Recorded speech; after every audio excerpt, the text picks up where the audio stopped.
Can you stand by the bathroom wall so you don't ruin the wedding photos with your age? Those words hit me like cold water on a sunny day. My new daughter-in-law stood there in her white dress, smiling like she just asked me to pass the salt. I looked at her perfect teeth and fake smile, then walked straight to the gift table. My hands shook as I picked up the heavy box wrapped in gold paper. Every eye in that church hall watched me walk out the door.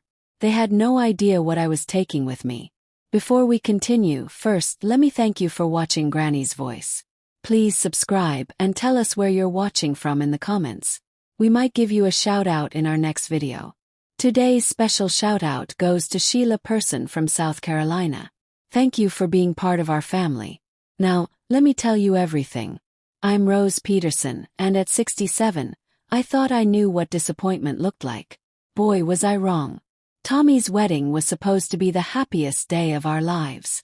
My baby boy marrying Sarah Mitchell, a real estate agent with perfect nails and an even more perfect ability to make me feel invisible. I'd been planning this day for months, selling my grandmother's jewelry to pay for the flowers and my dress. But standing there in my Sunday best, listening to Sarah tell me I was too old for their pictures, something inside me broke. Not the crying kind of break. The dangerous kind.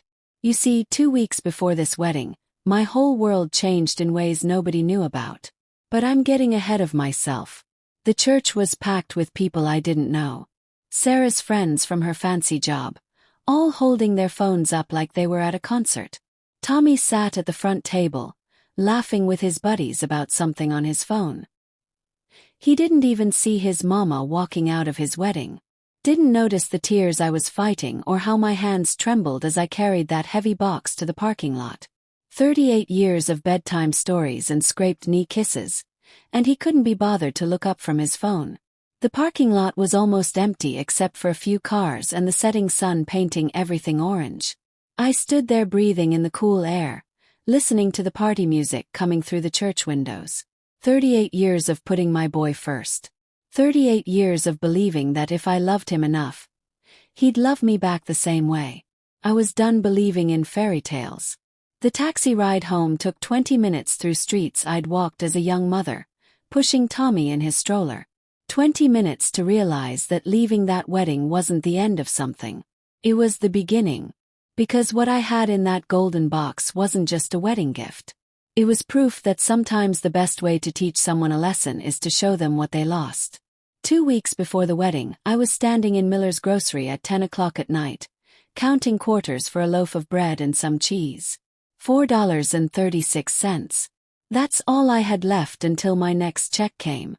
Tommy's wedding was in 2 weeks, and I'd already spent my savings on a gift I couldn't afford. A beautiful china set I'd seen Sarah admire at the store. The kind of thing a mother buys because she wants her son's wife to smile at her, even when that same wife makes jokes about old people and their outdated clothes. The store was quiet except for me and Bobby Miller counting the till. Same kid who'd helped me carry groceries when Tommy was little. "Evening, Mrs. Peterson," he said with a tired smile. "Scratch-off tickets are fresh if you're interested. Big jackpot this week. $58 million. $58 million. I almost laughed out loud. There I was counting change for bread, and he was talking about numbers bigger than anything I could imagine. But something made me stop. Maybe it was remembering last week when Sarah showed off her new car, the second one this year, while I quietly ate the cheapest thing on the diner menu. Maybe it was Tommy's comment about how I should move to a smaller apartment because old people don't need much space anyway. "Give me one ticket," I heard myself say. "The quick pick kind." Bobby looked surprised. In all the years since my husband died, I'd never bought so much as a candy bar I didn't need. But he took my $5 bill and the machine printed out a small piece of paper with 6 numbers. 15, 23, 31, 42, 56, and the special number 8. I folded it up and put it in my purse next to my grocery list that showed exactly how little I had. 58 million minus $5. $4.36 minus $5.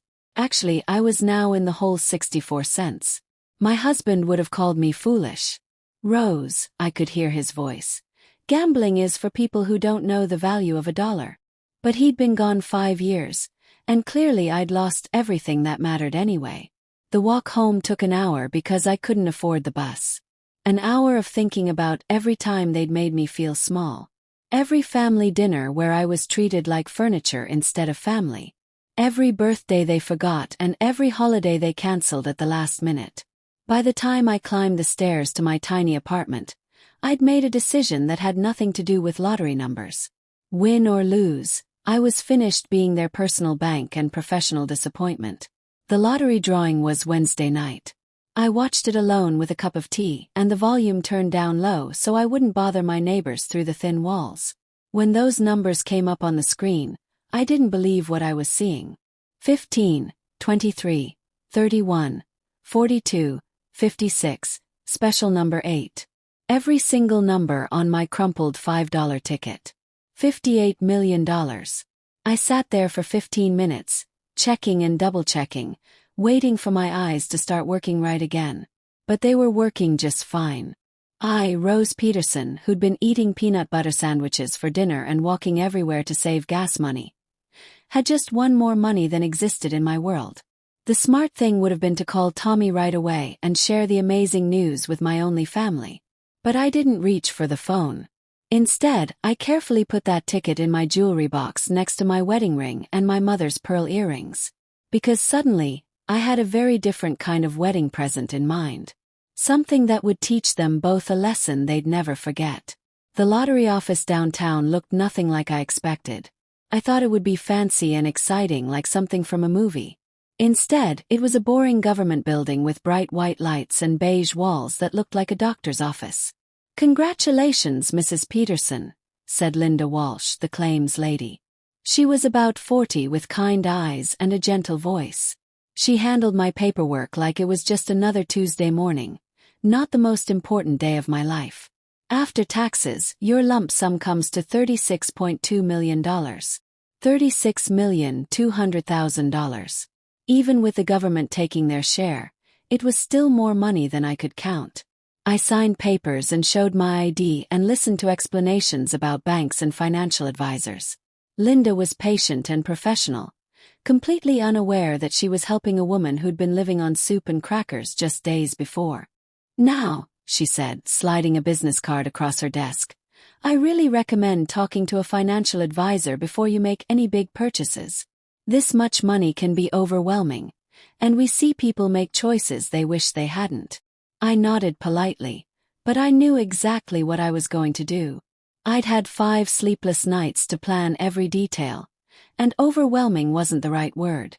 Empowering was better. My first stop was First National Bank, where I opened new accounts and set up automatic transfers. My second stop was Davidson Real Estate, where I'd been admiring a particular house during my long walks around town.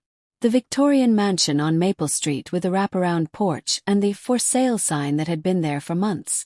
Jennifer Davidson raised her eyebrows when I mentioned I was interested. "Mrs. Peterson, that's a very expensive property.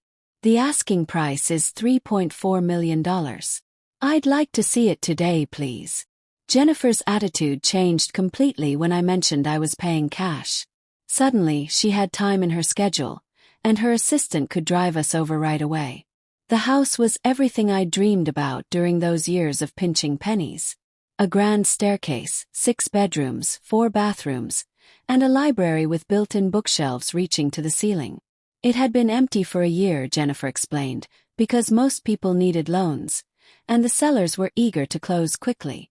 "I'll take it," I said, standing in the main hallway with sunshine streaming through stained glass windows. "Full asking price." Jennifer blinked hard. "Don't you want to have it inspected? Check the foundation, look at the electrical system, compare prices with other houses." "No need. I want to close as fast as possible." While Jennifer handled the paperwork for what she kept calling the fastest sale in company history, I made 4 more stops. First to Henderson Motors, where I bought a sensible Honda Civic. Nothing fancy, just reliable transportation that wouldn't break down. Then to Palmer's Furniture, where I arranged for delivery of basic necessities to both my old apartment and my new mansion once the papers were signed. Next, I visited Sunset Travel Agency and booked a 3-week cruise to Europe, departing the day after Tommy's wedding. Finally, I went to First National Bank and had them prepare a cashier's check for $4 million, made out to Tommy and Sarah Peterson. "This is quite a large amount," the bank manager said, triple-checking my account balance. "Are you absolutely sure about this?" "More sure than I've ever been about anything." The wedding was still 10 days away, but everything was ready. Tommy and Sarah thought they were getting a nice china set from their struggling mother-in-law. Instead, they were getting the deed to a mansion and $4 million in cash. I spent those 10 days imagining their faces when they opened that golden box. I pictured Tommy's shock and Sarah's speechless amazement. I imagined them understanding, finally, that I wasn't just an embarrassing old woman they had to tolerate. I was their ticket to the life they'd always wanted. No more worrying about rent or car payments or credit card bills. No more Sarah making comments about people who don't contribute much to society. I'd be the hero of their story, the generous mother who solved all their problems with one incredible gift. I should have remembered that people who don't appreciate small kindnesses rarely appreciate big ones either. The morning of Tommy's wedding, I woke up in my tiny apartment with butterflies dancing in my stomach like I was the one getting married. Today was the day I would change from the struggling widow counting pennies to the fairy godmother who made dreams come true. The mansion deed and $4 million check were wrapped in gold paper with a white silk bow, sitting on my kitchen table like a promise. The ceremony was at 3 o'clock at St. Paul's Methodist Church, followed by dinner at the Riverside Community Center. I'd hired a taxi for both directions. No more showing up to important events with messy hair from walking or smelling like city bus exhaust. Tommy looked handsome in his black tuxedo, standing at the altar with a confident smile that reminded me of his father. Sarah was beautiful in her designer gown, the one that cost more than I'd spent on clothes in the past 5 years combined. As I watched them promise to love each other forever, I felt that familiar warmth of mother's pride mixed with excited anticipation. This gift was going to fix everything between us. The reception started wonderfully. The community center was decorated with white flowers and silver ribbons, a DJ playing music, and servers passing around fancy appetizers. I found my seat at table number 8 in the back, with Tommy's great-uncle Frank and some family friends I barely remembered. "Rose, you look absolutely lovely," said Mrs. Mitchell, Sarah's grandmother, turning around from table 7. "That's a beautiful dress." Was beautiful. The nicest thing I'd owned since my husband's funeral. Deep purple with silver buttons, bought especially for this day when I'd present my life-changing gift. I'd even paid for professional hairstyling and bought new shoes that matched my purse. The first few hours were pleasant. Dinner was served, speeches were made, and I watched my son dance with his new wife, both glowing with happiness. I kept looking at the gift table where my golden box sat among dozens of others, waiting for that magical moment when they'd discover what their poor mother-in-law had actually given them. That's when Sarah glided over to my table. She looked stunning in her reception dress, a sleek white number that probably cost more than my monthly rent. Her smile was camera perfect as she leaned down to speak to me privately. "Rose, could I ask you the tiniest favor?" she said sweetly. "Of course, dear. Anything for you on your special day. The photographer wants to take some family pictures by the main entrance where the lighting is just perfect. But here's the thing," she paused, her smile never wavering. "Could you maybe stand over by the bathroom wall instead? I mean, with your age and everything, we want the photos to look young and fresh for our social media. You understand, right?" The words hit me like a slap across the face. Around the table, conversations stopped. Uncle Frank's fork froze halfway to his mouth. Mrs. Mitchell actually gasped out loud. But Sarah's smile stayed perfectly in place, like she just asked me to hold her purse instead of calling me too old and ugly for her precious photographs. "I understand completely," I said, my voice calm even though my heart was breaking into a million pieces. I stood up, walked directly to the gift table, and picked up my golden box with its white silk bow. Then I walked past the shocked faces, past the photographer setting up by the entrance, past my son who was straightening his tie and had no idea what had just happened. I walked right out of that community center carrying the deed to a mansion and $4 million in cash. And for the first time in years, I felt powerful instead of pitiful. The taxi driver kept looking at me in his mirror during the 20-minute ride home. I guess it wasn't every day he picked up a wedding guest carrying a gift and leaving before the cake was even cut. "Everything all right, ma'am?" he asked as we stopped at my building. "You sure you don't want to go back? Maybe you forgot something." "I'm exactly where I belong," I told him, and I meant every word. Back in my small apartment, I sat in my husband's old recliner, the only piece of good furniture I'd kept when I had to sell everything else, and placed that unopened gift on my coffee table. Inside were the keys to a $3.4 million mansion and a check for $4 million. Outside that box was a daughter-in-law who thought I was too old and decrepit to stand near her in photographs. The irony was almost funny. Almost. I made myself a cup of chamomile tea and waited. The phone rang at 9:15. "Mom." Tommy's voice sounded confused and a little worried. "Sarah said you left early. Are you feeling sick? Did something happen?" "I'm feeling better than I have in months, actually. But you missed the cake cutting and the bouquet toss and everything. People were asking where you went."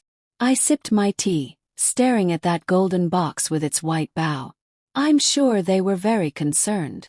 "Mom, what's going on? You're acting strange." Strange. 38 years of sacrificing for him, 5 years of being their emergency ATM, and showing a little independence made me strange. "Tommy, did your wife explain why I left?" There was a long pause. "She said you seemed upset about something, but she didn't know what." "She feels really bad, Mom. She's worried she did something wrong." "She feels bad.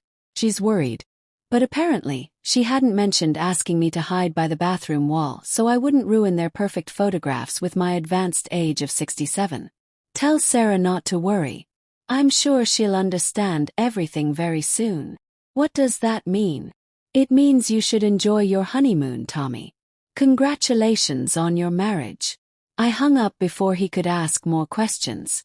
The phone rang again 30 minutes later. This time it was Sarah, her voice dripping with fake concern like honey on burnt toast. "Rose, I'm so sorry if I said something that upset you tonight. You know how crazy wedding days can be, with everything happening so fast. I just hate thinking that I might have hurt your feelings somehow." "Sarah," I interrupted gently, "did you ask me to stand by the bathroom wall so I wouldn't ruin your photos with my age?" Dead silence. Then, "Well, I was just trying to organize the family photos and I thought." "You thought I was too old and unattractive to be included in your family pictures." "That's not. I mean, I was just trying to arrange people by height, and the photographer suggested." "The photographer told you to hide the elderly relatives." Another long pause. "Rose, you're taking this completely the wrong way. I was trying to be helpful, to make sure everyone looked their best in the photos." "I looked my best tonight, Sarah. I spent money I didn't have on a dress and shoes and professional hairstyling so I'd be presentable at your wedding. Apparently, my best wasn't good enough." "Rose, please don't be so sensitive about this. It was just about the layout of the photos, not about you personally." Sensitive. There was that word again. The same word I'd heard for 5 years every time I expressed hurt or disappointment. Too sensitive when they forgot my birthday. Too sensitive when they canceled Christmas dinner. Too sensitive when Sarah made jokes about people on fixed incomes needing to lower their expectations. "You're absolutely right," I said calmly. "I am being too sensitive. Thank you for reminding me." "Good, so you understand why I." "And you'll come tomorrow for the gift opening?" "We're doing it at our apartment around noon." The gift opening where they'd unwrap their china set and probably make some polite comment about how thoughtful it was before moving on to more expensive presents from other people. "I wouldn't miss it for the world," I said. Because I wouldn't. I had 36 million reasons to be there. Sunday afternoon, I stood outside Tommy and Sarah's rental house holding a different gift. A small jewelry box containing a single key and a folded piece of paper.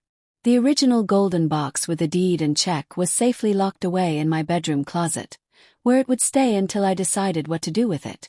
Their house was full of wedding guests who'd stayed in town for the traditional gift opening party. Sarah's parents, her sister with her husband, several close friends, and relatives I barely knew. Everyone was in a festive mood, still excited from the night before. "Rose!" Sarah rushed over as I walked in, her smile bright and completely convincing. "I'm so glad you made it. And I hope you know how sorry I am about any confusion yesterday. Wedding stress, you know how it is." "Of course, dear. Think nothing of it." We gathered in the living room where gift boxes and bags covered every surface. Tommy and Sarah took turns opening presents while someone made a list for thank you notes. Expensive kitchen appliances, crystal glasses, artwork, luggage. The kinds of things young couples receive from their well-off families and friends. My china set was received with appropriate enthusiasm. Sarah held up the plates to catch the light, praising their quality while Tommy nodded approvingly. "Thanks, Mom. This is really beautiful." It was beautiful, and it had cost me nearly 3 weeks of grocery money. "Actually," I said, standing up, "I have one more gift for you both." I handed over the small jewelry box I'd prepared that morning. Tommy looked confused. It wasn't like me to bring multiple gifts, given my tight budget, but he opened it carefully. Inside was a single brass key attached to a keychain and a folded piece of paper. Tommy held up the key, looking puzzled. "What's this for, Mom?" Cleared my throat. "It's the key to my new house. The address is on the paper." The room went completely quiet. Tommy unfolded the paper and read it aloud. 1247 Maple Street. His confusion deepened. "Mom, that's the big Victorian mansion. The one that's been for sale forever. How did you?" "I used some insurance money your father left me. Money I'd been saving for emergencies." Not technically a lie. Winning the lottery definitely counted as an emergency of sorts. I realized after yesterday that I need to start thinking about my own future, my own happiness. Sarah's smile was looking strained around the edges. "That's wonderful, Rose. But why are you giving us the key?" "Because I want you to see it before I finish moving in next week. It's a 6-bedroom house with 4 bathrooms, a library, and a wraparound porch. I thought you might like to visit sometime." The implications hung in the air like smoke. Tommy's expression was shifting from confusion to something that looked like concern, or maybe calculation. "Mom, how much did this cost?" "More than I probably should have spent, but I'm tired of living paycheck to paycheck. I decided I deserve something beautiful for my golden years." Sarah's sister Emma was the first to break the uncomfortable silence. "Good for you, Rose. It sounds absolutely lovely." But Tommy and Sarah weren't looking at Emma. They were looking at each other with an expression I recognized from 5 years of being their personal emergency fund. The look that said they were rapidly calculating what this meant for their own financial future. "So you used all of Dad's insurance money?" Tommy asked carefully. "A significant portion of it, yes. What I didn't mention was the other key in my purse, the one to the mansion that should have been theirs, along with a $4 million check and a mother-in-law who'd been ready to give them everything. Instead, they'd get china plates and the knowledge that their emergency bank had just permanently closed." "Well," Sarah said, her voice a little too bright, "I think that's just wonderful. Really. Independence is so important at your stage of life." I smiled and settled back into my chair to watch them open the rest of their gifts, because the real show was just getting started. Moving day arrived with professional movers, expensive furniture, and my son standing in my new mansion's driveway looking like he'd seen a ghost.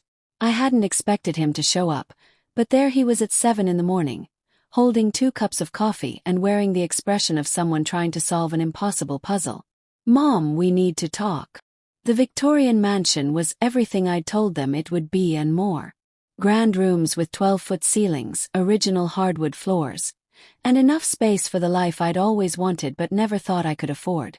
"Nice place," Tommy said, looking around as movers carried in furniture that clearly hadn't come from my tiny apartment. "Really nice. Expensive nice." I accepted the coffee, a peace offering apparently, and watched him try to process the transformation. Gone was the struggling widow counting pennies at the grocery store. In her place was a woman who could afford antique furniture and crystal chandeliers. I told you I used your father's insurance money. All of it. A good portion of it, yes. Tommy walked to the front windows, staring out at the gardens that now belonged to me. Mom, Sarah and I have been talking and we're worried about you. This seems really impulsive. Moving to such an expensive place, spending money you've been so careful with for years. Are you sure you thought this through? Worried about me. That was rich, coming from someone who hadn't even called to see if I'd made it home safely after walking out of his wedding. I've never been more sure of anything in my life. But what about your future? What if you need medical care or have an emergency? What about? Tommy stopped, his face turning red. Are you worried about my well-being? Or are you worried about what this means for your inheritance? His face flushed deeper. That's not fair, Mom. I'm trying to look out for you. The same way you looked out for me at your wedding. That stopped him cold. For a moment, we both stood there in silence while movers arranged my new dining room set. Real mahogany that cost more than most people's cars. Sarah feels terrible about that misunderstanding, he said finally. I'm sure she does. She really does, Mom. She's been upset all week, worried that you hate her now. I almost laughed. Sarah was upset, all right, but probably not for the reasons Tommy thought. More likely, she was calculating how much money had just slipped through their fingers like water. I don't hate Sarah, Tommy. But I also don't intend to spend my remaining years making myself invisible so other people feel more comfortable. He studied my face. And for a moment I saw a flicker of the little boy who used to crawl into my lap during thunderstorms. Then it was gone, replaced by the calculating adult who'd learned that his mother existed to solve his problems. So what happens now? Between us, our relationship. I looked at my son, this man I'd raised and sacrificed for and loved unconditionally for 38 years, and felt something shift inside me. Not love dying, but expectations finally being laid to rest. That depends entirely on whether you want a relationship with me as a person, or just access to whatever money you think I might have left. The silence stretched between us while movers arranged furniture, and my new life took shape around us. Finally, Tommy picked up his coffee cup. I should go. Let you get settled in. After he left, I stood at those tall front windows, looking out at gardens that cost more per month to maintain than I'd previously spent per year on everything, and felt absolutely no guilt whatsoever. Because this was just the beginning of my new life. 3 weeks later, Sarah showed up at my front door with homemade cookies and an apology that sounded like she'd been practicing it in front of her bathroom mirror. I let her into my grand foyer, offered coffee in my formal dining room, and watched her eyes catalog every expensive detail of my new home. Rose, I owe you a huge apology for my behavior at the wedding. I was so stressed with all the planning and I said things that came out completely wrong. The last thing I ever wanted was to hurt you or make you feel unwelcome. She was good, I'll give her that. The right amount of regret in her voice, tears that looked genuine, body language that screamed remorse. If I hadn't spent 5 years watching her manipulate my son, I might have been convinced. Apology accepted, dear. Really? Her relief seemed authentic. I've been sick about it, Rose. Absolutely sick.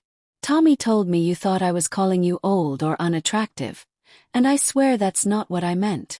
What did you mean then? She set down her coffee cup and leaned forward, the picture of earnest sincerity. I was trying to organize people by height for the photos. You know how photographers are about getting the right angles. I thought if the shorter people stood in one area and the taller people in another. By the bathroom wall.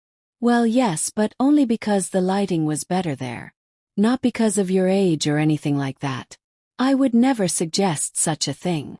I held up my hand. Sarah, you don't need to explain further. What's done is done. But she wasn't finished. This was clearly a prepared speech, and she was determined to deliver every single word. The thing is, Rose, I realize my words might have sounded hurtful, even though that wasn't my intention at all. And I want you to know that I consider you real family now. which is why Tommy and I have been talking, and we'd love to have you over for dinner this weekend. Just the three of us, so we can really clear the air and start fresh. Dinner at their apartment, where they could pump me for information about my sudden financial upgrade without any witnesses around. That's very thoughtful of you. I'll make my special pot roast, the one you complimented at Easter. I'd complimented it because I was trying to be polite, not because it was actually edible. Sarah's cooking skills were about as genuine as her apologies. I'm afraid I have plans this Saturday night. Oh. She looked genuinely disappointed. What about Sunday then?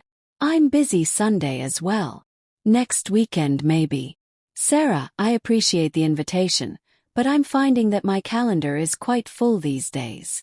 That wasn't entirely true.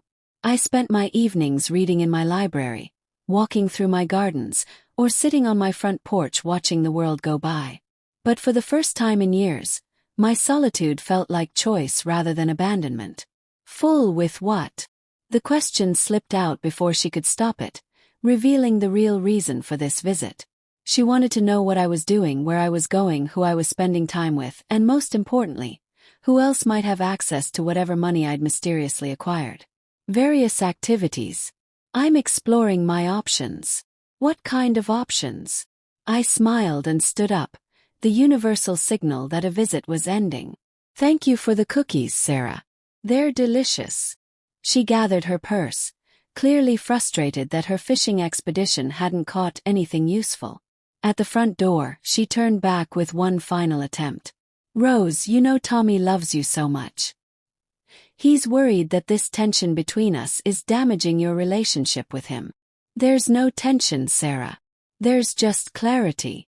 After she left, I bit into one of her cookies store-bought, despite her claims of homemade, and sat on my front porch swing, watching the sun set behind my oak trees. 26 days until they'd realize exactly how much clarity I'd gained. Because in 26 days, I'd be boarding that cruise ship to Europe, and they'd finally understand what they'd actually lost. The private investigator's report arrived on a Thursday morning, delivered by courier to my front door. I'd hired Detective Marcus Webb the week after Sarah's visit, partly out of curiosity and partly out of self-defense.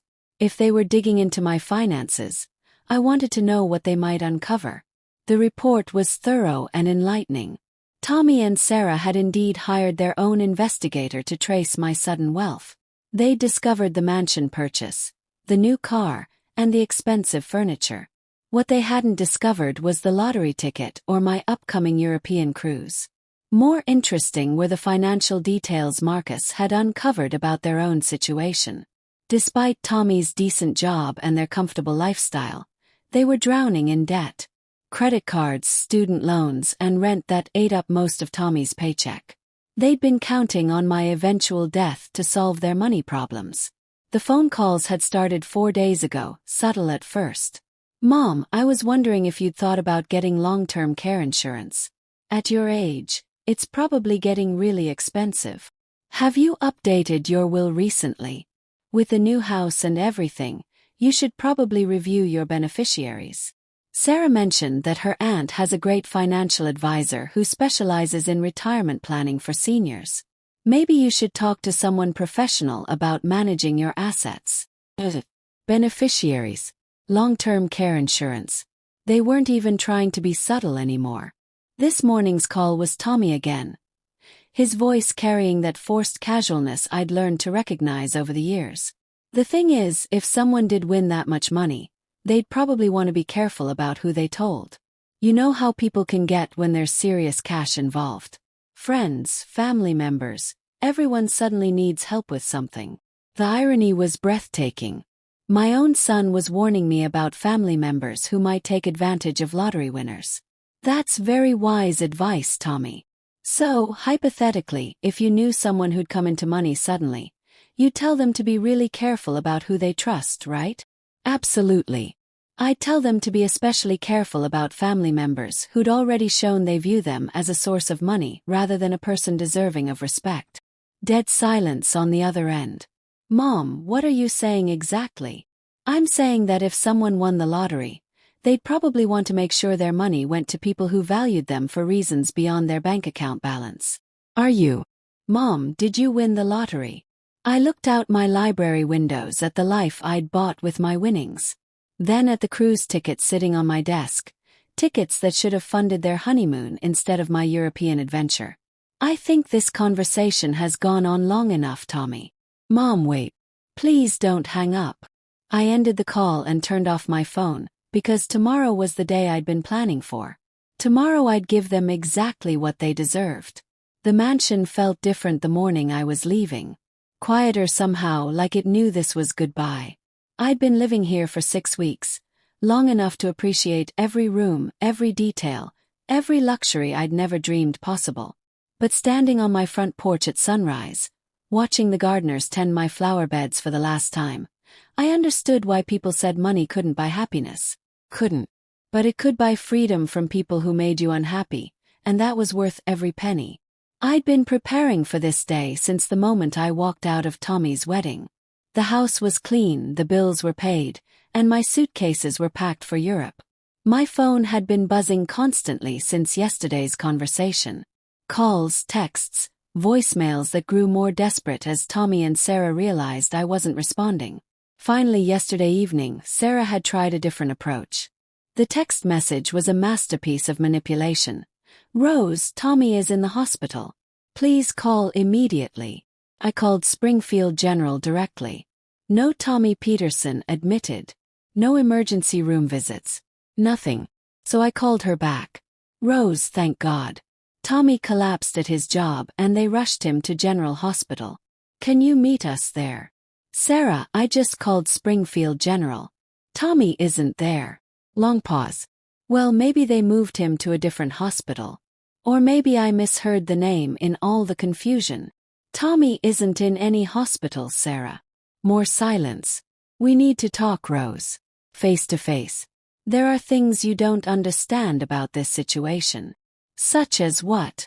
Such as the fact that you winning the lottery affects more people than just you. There it was. The mask finally slipping completely off her face. How does my winning the lottery affect you, Sarah? Because we're family.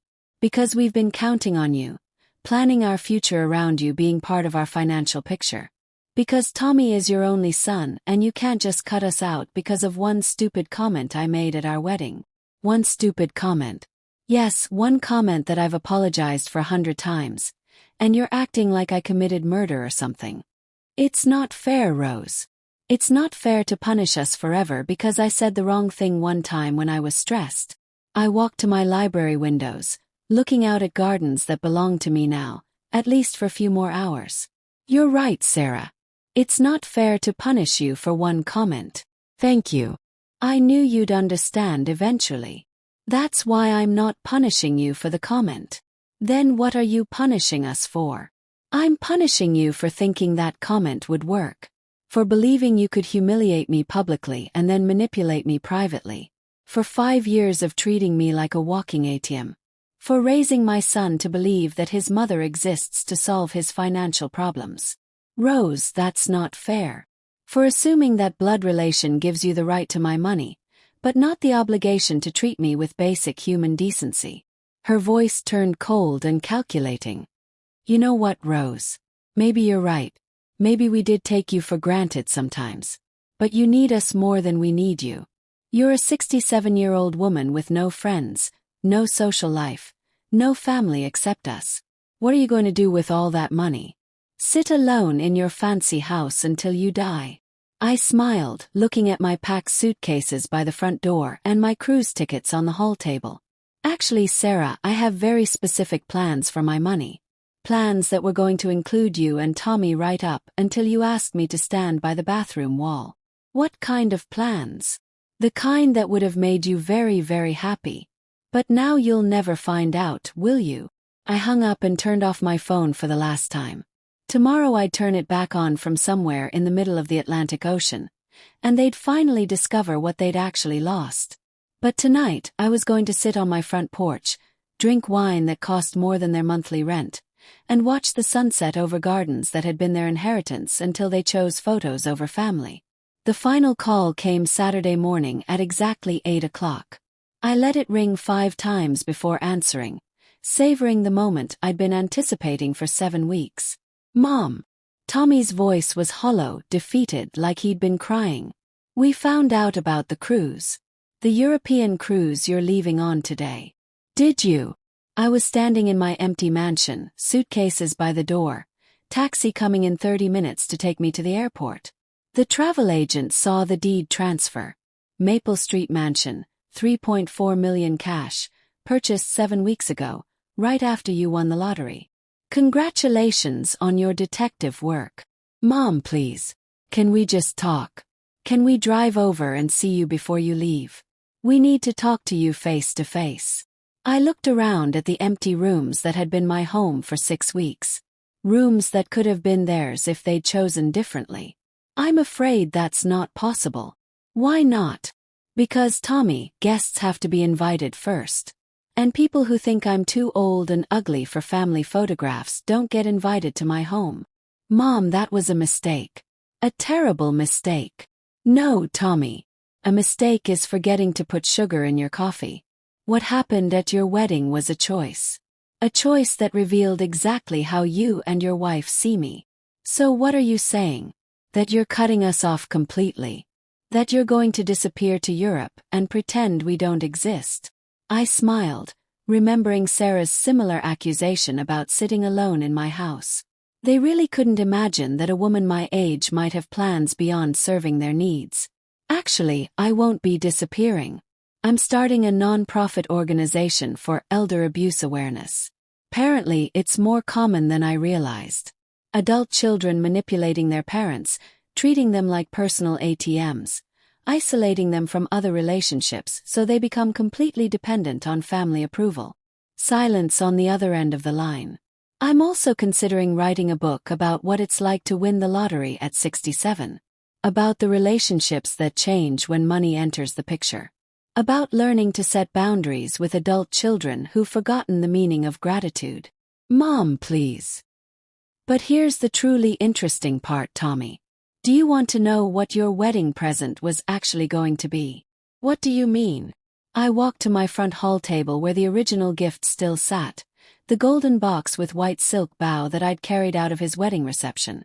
Inside were the mansion deed and a cashier's check for $4 million, both made out to Tommy and Sarah Peterson. I had wrapped up the deed to this house and a check for $4 million. I was going to give you everything. The mansion, the money, the solution to all your financial worries. I was going to keep just enough for myself to live modestly and give you the rest. The silence stretched so long I wondered if the call had dropped. "You're lying," he finally whispered. "The deed is still made out to both of you.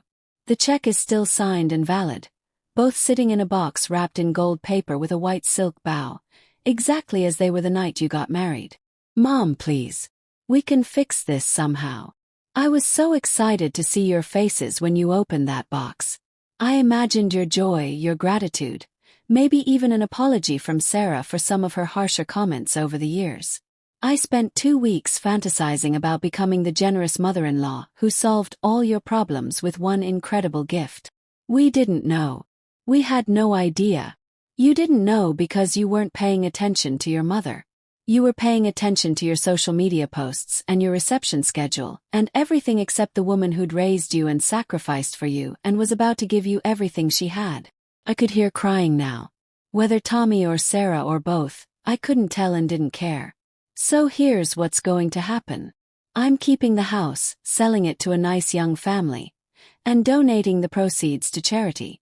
I'm keeping the $4 million and spending it on a life that makes me happy.